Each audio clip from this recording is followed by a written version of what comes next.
बहरिया town Karachi अदायगी case में मशरिक bank ने सुप्रीम कोर्ट में जवाब जमा करा दिया है। जवाब में कहा गया है कि अकाउंट होल्डर ने बरतानवी नेशनल क्राइम एजेंसी के कहने पर नहीं बल्कि खुद रकम पाकिस्तान भिजवाई।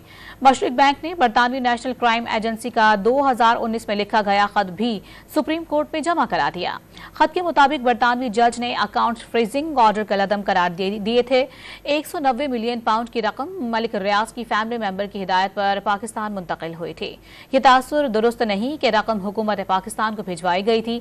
दूसरी तरफ मलिक रियाज हुसैन ने 190 मिलियन पाउंड मामला पर सुप्रीम कोर्ट को दरखास्त दी थी।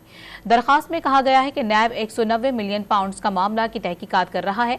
सुप्रीम कोर्ट के रिमार्क्स या ऑब्जर्वेशन से नैब की तहकीकात मुतासर हो सकती हैं, जिसका नैब तहकीकात में असर ले सकता है। सदा है कि सुप्रीम कोर्ट दरखास्त का जायजा लेकर मुनासिब हुक्म जारी करे।